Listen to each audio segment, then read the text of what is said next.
Bom dia, pessoal. Hoje são 30 de junho de 2023. A gente hoje tem a honra de ter conosco a doutora Carolina Martins Vieira, médica oncologista do Grupo Oncoclínicas e também da UFMG, professora da Unifenas BH. Ela vai ministrar aula Perspectivas Atuais para a Saúde da Mulher, para a mulher com câncer no sistema de saúde. Quem vai moderar essa aula é a doutora Mariana Seabra, que é professora adjunta do Departamento de Ginecologia e Obstetrícia da Faculdade de Medicina da UFMG, diretora comercial e financeira da Sogimig no biênio 2023-2025 e membro do corpo clínico da Rede Mater Dei de Saúde. Professora, a senhora tem o tempo da senhora, depois a Mariana testa os comentários. Mais uma vez, muito obrigado pelo aceite. Gente, obrigada a vocês pelo convite. É um prazer para mim estar aqui como ex-aluna da UFMG. Atualmente eu coordeno a residência de oncologia clínica aqui.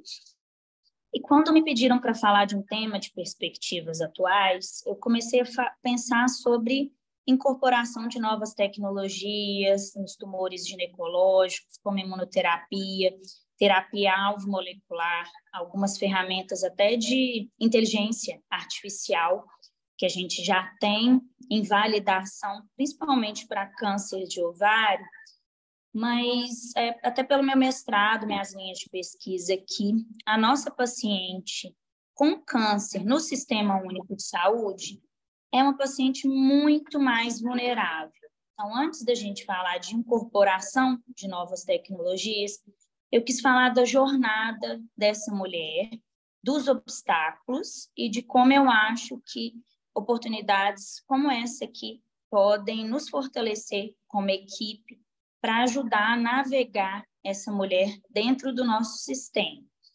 Então, eu vou fazer uma palestra focando em alguns temas voltados para a jornada da paciente.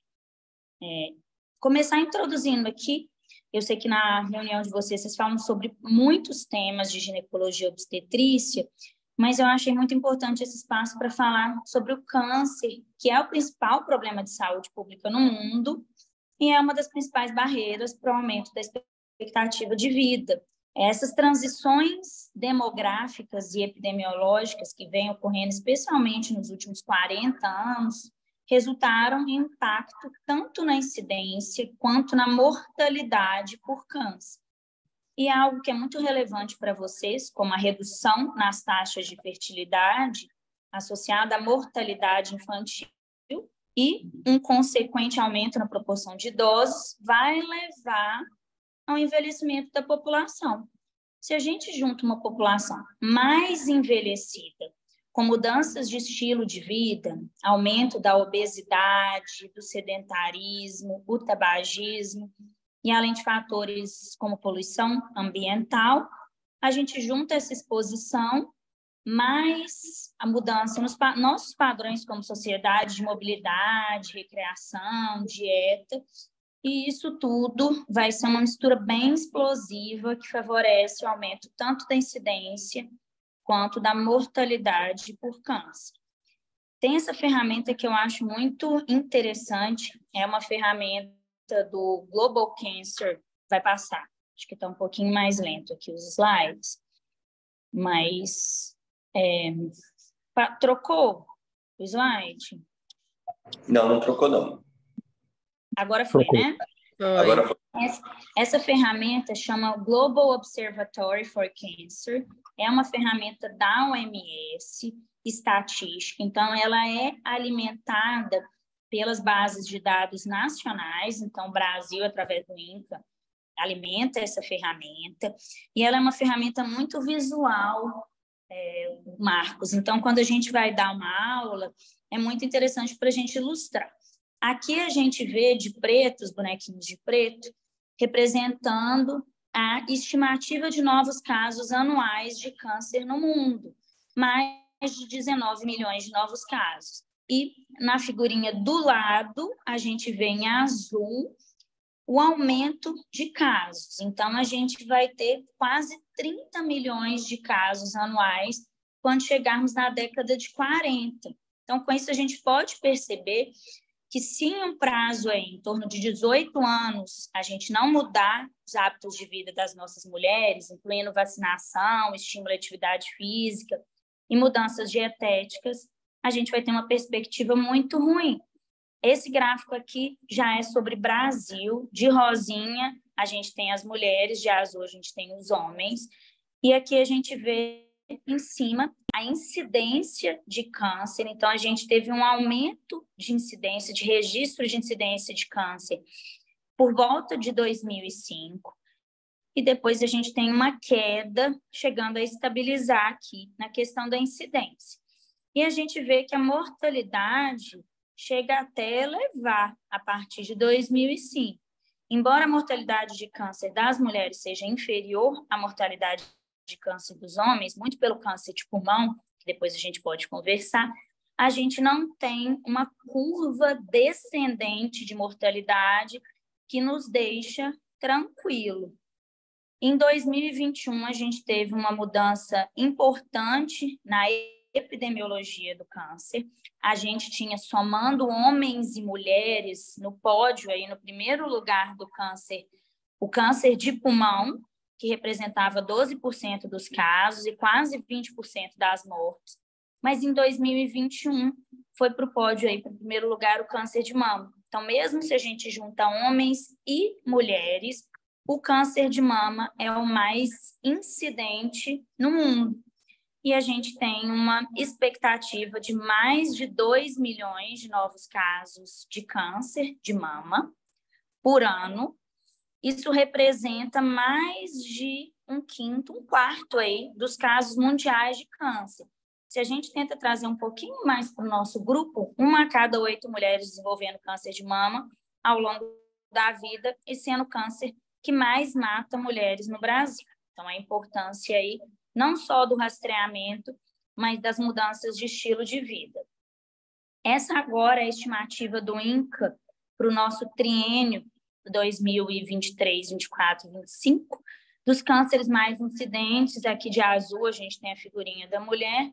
Primeiro lugar, como eu disse, mama com 30% dos casos, colo retal com quase 10%, e infelizmente ainda temos 7% de câncer de colo do útero. E um câncer que o ginecologista fala pouco, né? Quando fala de rastreamento.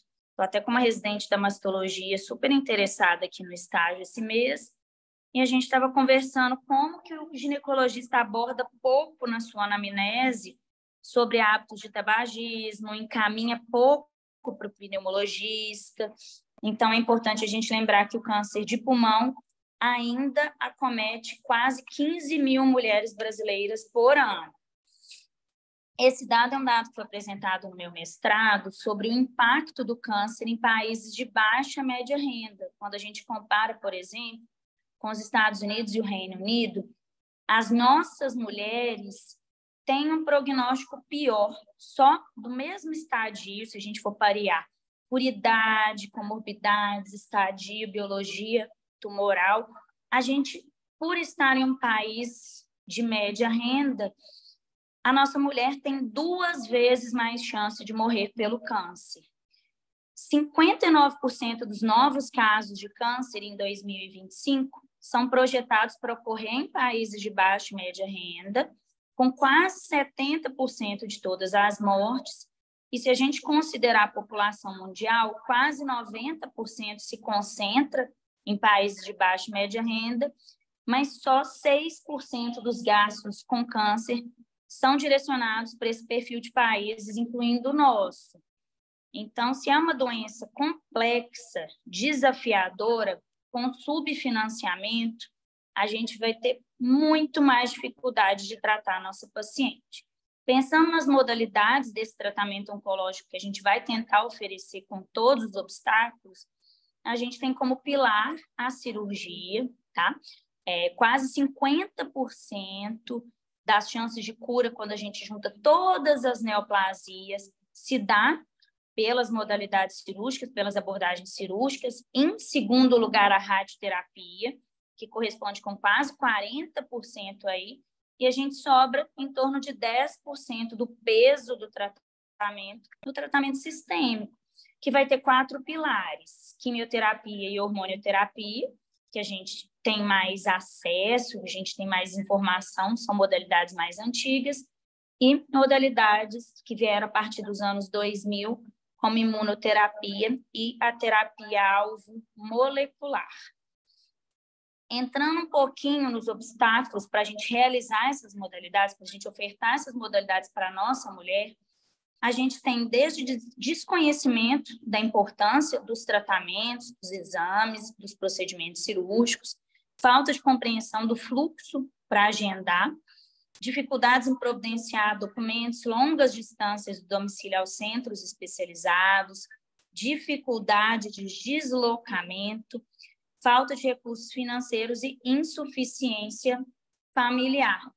E esses foram os dados coletados aqui no nosso centro de câncer, no Borges da Costa, quando a gente entrevistou pacientes com diversas neoplasias, incluindo tumores ginecológicos, como câncer de colo do útero, que eles relatassem para a gente quais e quantas eram as barreiras para eles relacionarem, né, o que a gente poderia ajudar para eles conseguirem fazer sua jornada de tratamento. 60% dos pacientes relataram problemas com transporte, 56% medo do tratamento, medo dos efeitos colaterais, 50% falta de apoio social, mais de 40% relataram dificuldades de comunicação, de compreender o que a equipe médica passava para eles. Isso me motivou a estabelecer um workshop aqui de comunicação autêntica com meus residentes. 35% problemas financeiros, depois a gente tem questões de emprego, alfabetização, e a gente pensa muito nas comorbidades, mas elas vêm aqui em último lugar, com 20%. Então, os obstáculos são muito mais psicossociais. E aí, quando a gente pensa nessas barreiras, eu quis mensurar na jornada da paciente com câncer de mama. Esse é um trabalho nosso, meu e da professora Angélica, aqui, tentando medir mesmo os passos da mulher com câncer de mama aqui dentro da instituição e os tempos que ela levava, desde a cirurgia para iniciar a rádio, desde o diagnóstico de câncer de mama até finalizar o seu tratamento, incluindo os prazos de biópsia, que a gente pode ver aqui. Uma mediana da liberação do laudo de 13 dias, parece muito interessante, né? Mas com intervalo de confiança que vai até 77 dias. Então, imagina uma mulher com uma tumoração na mama, aguardando 77 dias para receber o seu resultado. Então, isso gera muita angústia. E o que a gente quer oferecer para as nossas mulheres de fato? O que a gente gostaria que fosse a nossa perspectiva atual? Que essa mulher pudesse receber desde um diagnóstico adequado em tempo ágil, um tratamento adequado, incluindo cuidados suportivos, e lembrar que não são só cuidados paliativos. Quando a gente amplia esse termo, a gente está falando de mulheres que têm perspectiva de cura, mas precisam de um carinho especial, englobando pesquisa e educação, que eu acho que é o foco da reunião de vocês, mas eu quis colocar também awareness, que a gente traduz como conscientização, e a gente tentar fazer uma interface com a sociedade. Eu vou falar um pouquinho de patient advocacy mais para frente. E aqui eu contemplei tudo que eu acho que deveria ter num centro, esse slide é meu, num centro de prevenção e cuidado ao câncer da mulher. Coloquei aqui em cima, começando com ginecologia e mastologia, mas passando por cirurgia oncológica. Até recentemente a gente não tinha cirurgião oncológico no nosso complexo hospitalar. Eu montei, junto com a minha equipe, aqui um dossiê sobre essa importância. Infelizmente, a gente conseguiu sensibilizar a diretoria. A partir de julho, a gente vai ter um cirurgião oncológico aqui. Oncologia clínica, radiologia, enfermagem, nutrição, psicologia, assistência social, estomatologia e fisioterapia. E lembrar sempre, eu já tinha falado, que a gente tem que trabalhar com prevenção, porque a gente quer diagnosticar precoce, mas a gente quer que a doença nem ocorra. E para isso a gente precisa melhorar a nossa interface com a sociedade. Aqui eu coloquei algumas especialidades de apoio, desde a oncogenética, passando pela ginecoendocrinologia, sexualidade, ginecologia, preservação de fertilidade para as nossas doentes oncológicas, pneumo, falando do câncer de mama, de pulmão em mulheres, dermatologia, cirurgia plástica, entre outros. Como que a gente vai, então, transpor aqueles obstáculos todos que a paciente relata para a gente, para conseguir ofertar esse cuidado multidisciplinar? Uma das ferramentas de baixo custo, que foi criado pelo professor Freeman na década de 90, no Harlem, ele avaliou, então, a partir de um dado retrospectivo, de que as mulheres negras acometidas por cânceres de mama e ginecológicos morriam mais, e ele tentou propor uma rede de cuidados centrada na paciente, com o objetivo final de coordenar esse fluxo de importantes informações médicas. Então, unir o hospital, laboratório, paciente, exame de imagem, cuidado domiciliar, e essa ferramenta foi intitulada de navegação de pacientes. O papel do navegador aqui, esse slide também é um desenho bem simplesinho meu que eu fiz, é a gente pegar um paciente que não tem transporte, que tem cuidado não coordenado, que tem várias barreiras, que não entende bem a sua doença, e proporcionar um tratamento oportuno e de qualidade e uma experiência de saúde positiva. Então, não é a gente pensar em novos tratamentos, novas tecnologias, investir quantidades grandes de dinheiro aqui, de verba, é a gente conseguir facilitar o fluxo do paciente e utilizar o sistema a favor e não contra a nossa mulher que já está doente. Coloquei alguns princípios básicos da navegação, que é uma ferramenta centrada na paciente, integrando um sistema fragmentado e eliminando barreiras.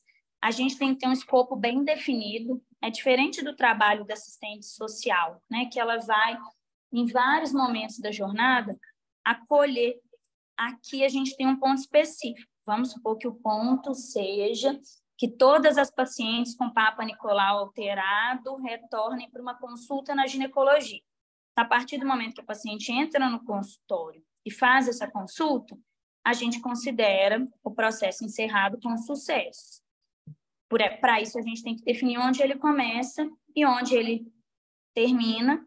É uma ferramenta que requer coordenação. Parece que eu estou falando de uma coisa de muita tecnologia, mas é uma pessoa que pode ser tanto um membro da comunidade, um assistente social, uma psicóloga, uma enfermeira, que é treinada com esses princípios, e a gente vai, ao identificar as barreiras, desenhar junto com a equipe médica um plano de atuação específico para aquela paciente.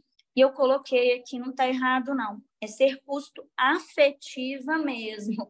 O paciente tem que se sentir acolhido nesse processo. E aí, para a gente testar essa ferramenta, eu testei nos nossos pacientes aqui com câncer. Infelizmente, no HC-UFMG, a gente não tem serviço de radioterapia. Então, esse é um dos nossos principais obstáculos, eles tratarem aqui e terem que, ao mesmo tempo, fazer rádio externa. Isso é muito confuso e desafiador para eles. Então, após eu medir essa trajetória, foi o braço retrospectivo do meu estudo, eu quis trazer para vocês, porque é bem impactante. Aqui é uma mediana de 19 dias entre o primeiro sintoma de câncer até ele chegar no primeiro médico da comunidade. 93 dias é a mediana dessa primeira avaliação até essa paciente fazer uma biópsia. 24 dias de mediana esperando o resultado dessa biópsia. 95 dias desde a biópsia até começar a rádio, por exemplo, no câncer de colo uterino não passível de ressecção cirúrgica, e 66 dias do início ao final da rádio. Lembrando que no SUS a gente tem poucos aparelhos de rádio, eles são obsoletos, quebram muito, e isso atrasa também o tratamento.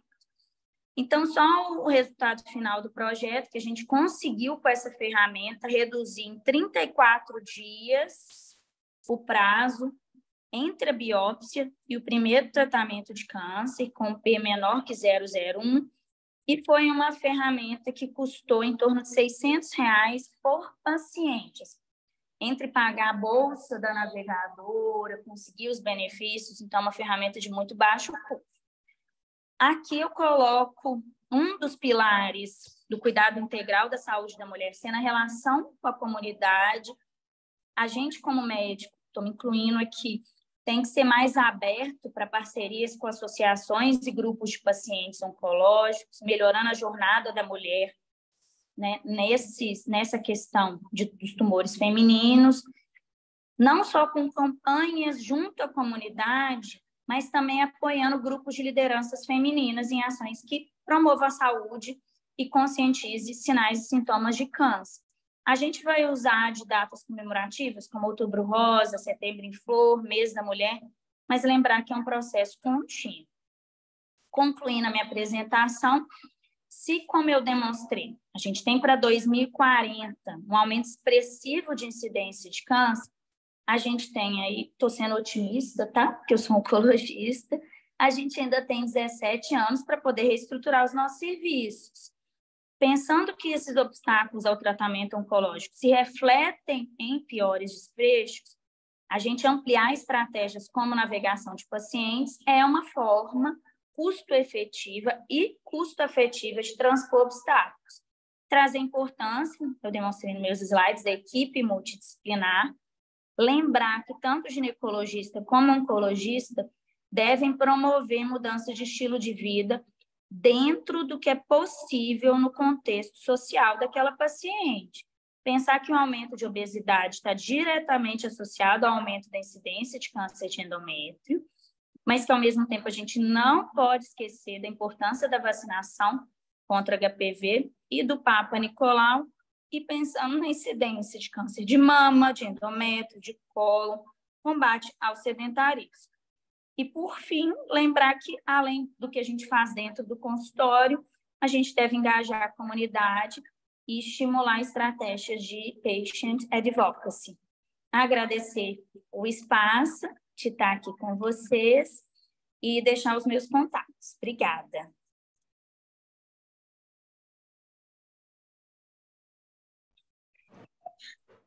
Doutora, muito obrigado. Eu já passo a palavra, então, para Mariana. Mari, por favor.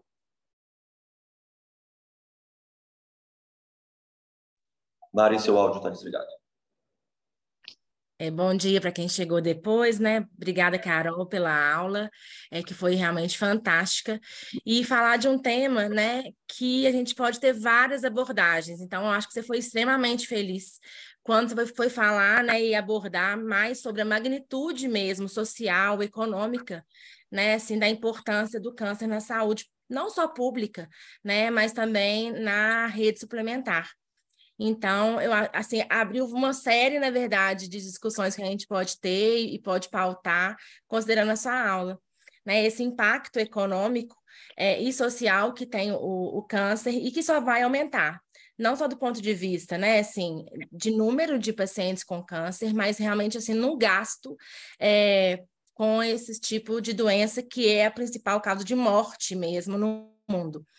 E só para poder lembrar uma frase que a gente sempre escuta, mas eu acho que é importante lembrar, né, assim, que os casos de câncer que são diagnosticados, né, em estágios iniciais, eles são menos complexos, eles são mais baratos e o tratamento é mais efetivo.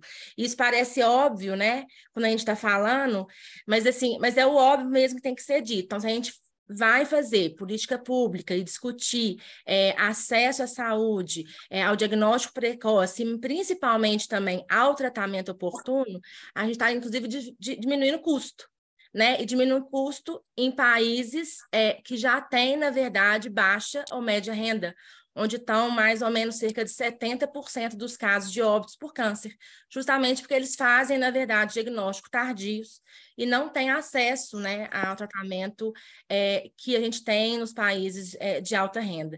Então, acho que foi assim, super importante essa abordagem, assim, que por medidas simples, né, assim, mas igual você falou, custo efetivo e custo afetivo, pode mudar essa jornada do paciente com câncer. Então, acho que realmente as medidas preventivas, né, reduzir barreira de acesso ao serviço de saúde, informar melhor, com informação clara, né, consistente, culturalmente apropriada, é uma coisa que a gente discute muito até com os próprios residentes, com os próprios alunos de medicina, vai ter um impacto grande a longo prazo, né? Então, a gente precisa realmente pensar até no nosso serviço, mesmo nas clínicas, na ginecologia oncológica que a gente está praticando, seja na saúde pública, seja na rede privada, né? Considerando que o Brasil é um país que está entre os países de baixa e média renda e está dentro dos países que não dá assistência adequada para esses pacientes, para essas mulheres que fazem diagnóstico de câncer ginecológicos ou mesmo câncer de mama, que você citou especificamente da jornada da paciente com câncer de mama, né?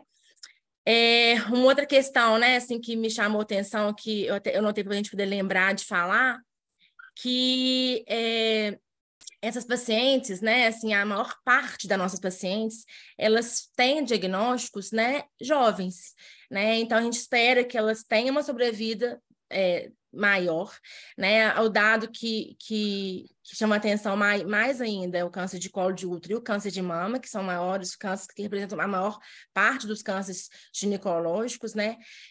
Metade das pacientes que a gente faz atualmente, né, o CLES está aí para não me deixar mentir, de câncer de mama, metade, né, elas têm menos de 50 anos, né, 40% tem menos de 50 e 10% tem menos de 40. Então, assim, se a gente somar os dois, metade tem menos de 50 anos. Então, pensar nessa paciente que está no auge, né, da vida dela, não só reprodutiva, mas até, assim, criando filhos, né, assim, tendo profissionalmente, como é que a gente vai abordar essa questão toda. A navegação, né, está ganhando cada vez mais importância, né, não é um tema novo, mas a gente tem visto. Recentemente, eu assisti uma tese que foi até o professor Aguinaldo, que era o orientador, uma tese, inclusive, em Manaus, num sistema público de lá, tá, no maior sistema público de lá, e eles conseguiram aplicar a navegação lá e a redução, inclusive, da jornada da paciente oncológica deles, das pacientes de câncer de colo de útero. Né? Um impacto expressivo, foi até, na verdade, a quem defendeu foi uma enfermeira da equipe deles, e eles estão fazendo um trabalho brilhante. O Arner, que é seu colega, ele era da banca, e a gente precisa pensar nisso, como que a gente pode otimizar isso também agora no nosso serviço, né? Que a gente, dado comprovando a eficácia, né, assim, e como vai ter um impacto na vida e até no tratamento dessa paciente é muito importante. Uma outra questão, né, assim, que eu falei, que a gente pensa assim, né, assim, que você não foi, né, assim, para esses testes avançados, para os targets, né, que realmente, às vezes, o que falta para a gente, para o Brasil especificamente, são essas questões, esses links, né, essas orientações, esses segmentos que são simples, mas que pode ter um grande impacto. Então, acho que foi excelente. Eu agradeço mesmo a exposição, e acho que a gente pode conversar sobre vários pontos do próprio serviço que a gente está inserido. Perfeito. E tentar sensibilizar vocês da navegação. Eu já tentei sensibilizar a diretoria várias vezes. A gente teve uma verba internacional para fazer o projeto, mas qualquer pessoa treinada pode se tornar um navegador. Eu sou certificada pela Universidade de Harvard para treinar. Já ofereci meu tempo e minha energia para a diretoria. Então, se vocês, dentro dos serviços, identificarem uma enfermeira, uma assistente social, um técnico de enfermagem, professor Gabriel Osana, acho que essa pessoa seria uma ótima navegadora no ambulatório de neoplasia trofoblástica. Carol, a gente pode desenvolver um projeto, pode treinar. Eu vou pedir para a diretoria deslocar esse funcionário, que às vezes não está sendo muito aproveitado, né, na função atual. Eu estou super à disposição. Tá? Eu acho que a gente subutiliza os nossos recursos humanos aqui dentro da universidade. Vamos abrir para as perguntas, né? Caso alguém queira se manifestar, vou ver se tem no chat. A gente não tem nenhuma pergunta, mas fiquem à vontade, pessoal.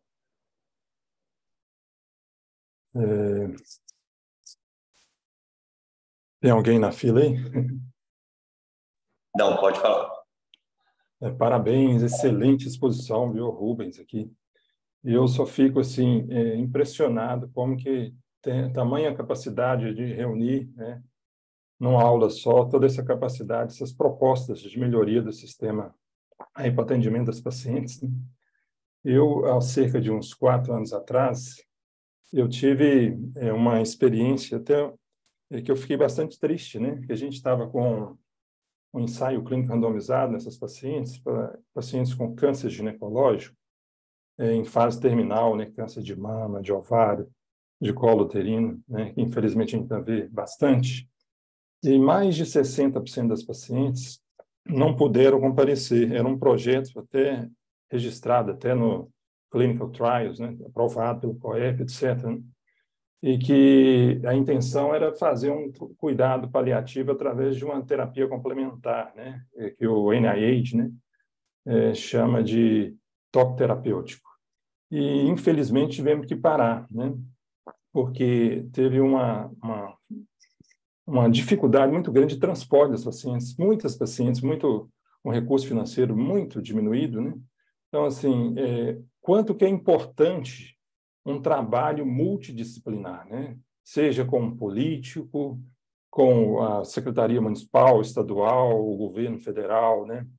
Envolvendo aí desde psicólogos, oncoginecologistas, cirurgião geral ginecológico, terapeuta ocupacional, oncogeneticista, etc., né? E que é maravilhoso tudo isso, que o primeiro mundo, em muitos lugares, tem feito isso, e que aqui a gente tem essa barreira e fica só um choro, né, pessoal, né, da dificuldade das pacientes, muitas vezes, de comparecer por dificuldade. Eu vi na apresentação aí da professora esse percentual alto também, né, que pode justificar aí, muitas vezes, a falta da presença dessas pacientes. É só isso. E parabéns, viu? E vamos unir forças aí sempre, em todas as áreas, né? Inclusive aí, para aquela paciente aí que não tem uma proposta curativa também, apesar de estar aumentando o tempo todo, é acolher essa paciente, escutar, né? Trabalhar com cuidado paliativo, por exemplo. Obrigado, professora. Parabéns. Obrigado, Rubens. Alguém mais gostaria de participar?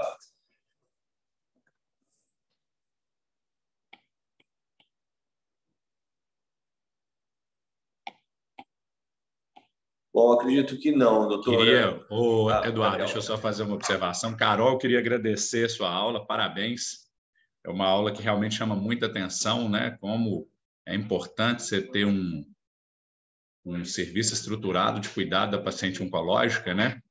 E você vê que quando você estrutura alguns aspectos dele, eu estava observando a sua aula, assim, isso me chamou a atenção alguns detalhes, algumas coisas que eu não sabia, mesmo trabalhando no ambulatório de doença trofoblástica, né? Algumas limitações que nós temos no hospital. E para você ver que basta você melhorar um aspecto, por exemplo, igual você falou no cuidado da mama, que você consegue melhorar vários outros aspectos do cuidado oncológico, né? Então, na verdade, isso chama muita atenção porque não é organizar uma rede específica para determinada doença, né? Você organiza e melhora o serviço de uma forma geral, né? Então, assim, ouvi muitas coisas aí, inclusive como oportunidades também para o nosso serviço de doença trofoblástica gestacional, né? Tem, é óbvio, um conflito de interesse enorme nisso daí, né, em relação a isso. Né? A Carol é a oncologista que acompanha a maioria dos nossos casos aqui no hospital, ela que lidera as discussões em relação à doença trofoblástica gestacional. E aí, assim, tive muitas ideias, Carol. Assim, a hora que você foi conversando comigo a questão das orientações, alguns outros aspectos, assim, depois eu acho que vale a pena a gente sentar, trocar umas ideias e ver como que a gente pode otimizar esse sistema que vocês já têm pré-organizado para também beneficiar pacientes com outras doenças, né, neoplásicas da mulher. Então, obrigado mais uma vez, suas aulas são sempre muito claras, né, e sempre uma satisfação tê-la aqui conosco. Só queria falar uma coisa, assim, se a Carol precisa de unir forças, né, se a gente conseguir ajudá-la em relação ao, principalmente agora a navegação, né, já que ela, para não ter sido em vão o esforço dela desse dossiê que ela fez aí, inclusive parece da tese de mestrado, né, de reduzir a jornada, talvez a gente sente para conversar, né?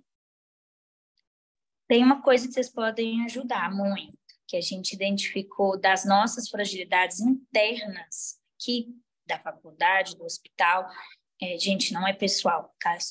O dado é claro.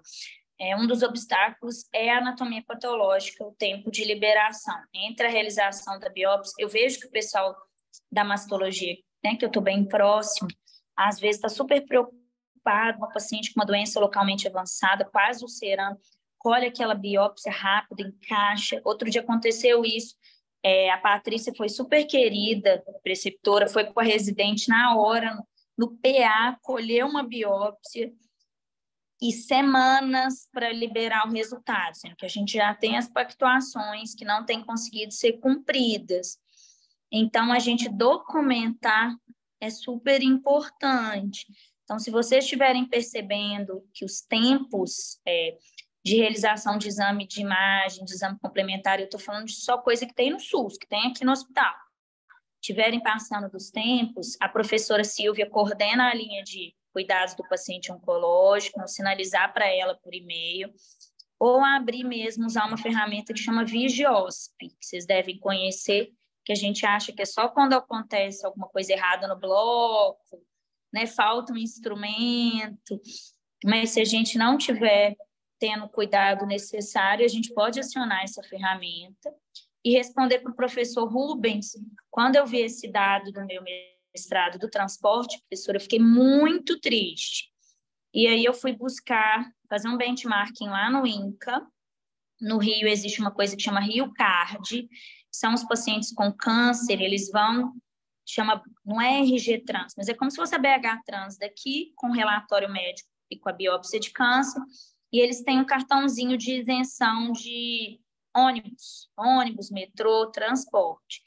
Então, eu escrevi, não vou nem chamar de projeto de lei, algo que lembrasse um projeto de lei, levei para a Câmara dos Vereadores de uma forma apolítica, que realmente não é o que me toca aqui.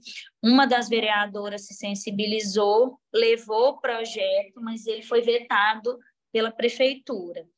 Então, a gente tem experiências positivas em outros, mas eu não desisti não, tá? Em outras cidades, eu acho que a gente tem que continuar insistindo, porque os nossos pacientes são muito frágeis. Depender só das entidades de pacientes, elas não vão dar conta.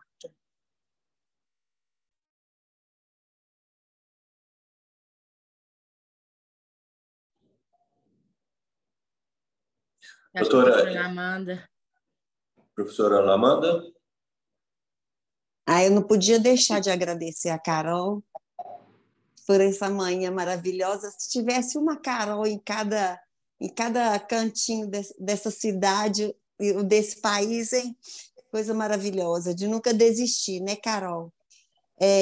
Eu achei maravilhoso essa ideia de navegador, e eu queria perguntar para você se você já pensou de trabalhar numa perspectiva de uma rede de navegador, de constituir e de capacitar na perspectiva de rede de navegadores.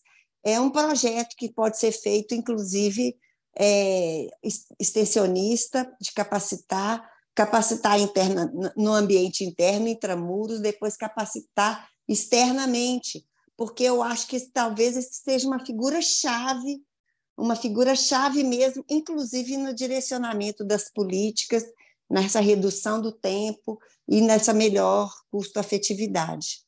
Você já pensou nisso?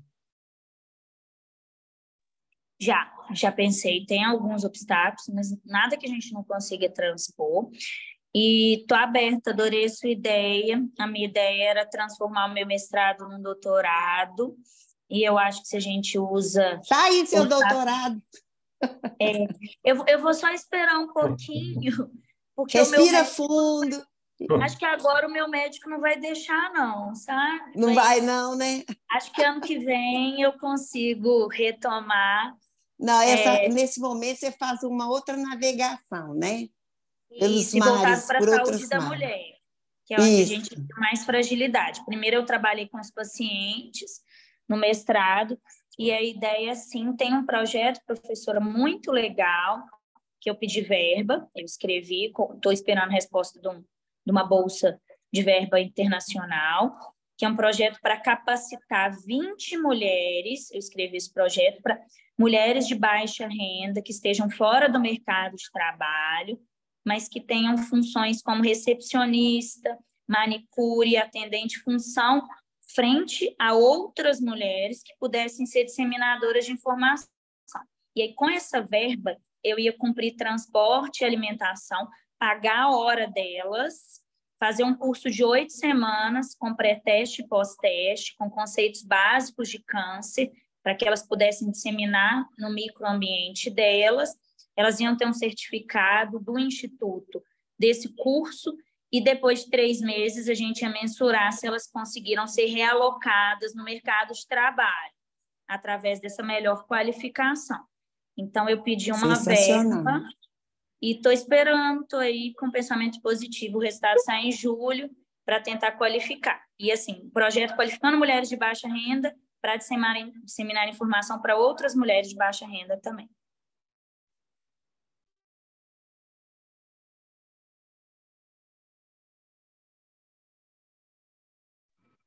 Sensacional. Pessoal, alguém mais? A gente poderia aproveitar ainda um tempinho. Doutora, eu queria agradecer, então, o ACEIT por estar presente conosco aqui hoje, no dia de hoje. Assim, a aula foi maravilhosa, foi clara, direta, né, concisa, super objetiva, e tenho certeza que todos nós aproveitamos bastante. A gente fica realmente ansioso aqui para poder participar de todas essas ações, para que a gente consiga implementar essas ações em prol, né, da saúde da mulher. Eu me despeço, então, né? A gente volta a se ver, na nossa próxima reunião do Centro de Estudos. Então, uma excelente sexta-feira para todos vocês. Professora Carol, mais uma vez, muito obrigado. Obrigada, Parabéns, Carol. Carol. Foi excelente, viu? Bom Parabéns. dia, gente. Boa sexta-feira, bom gente. fim de semana. Bom fim de semana. Tchau.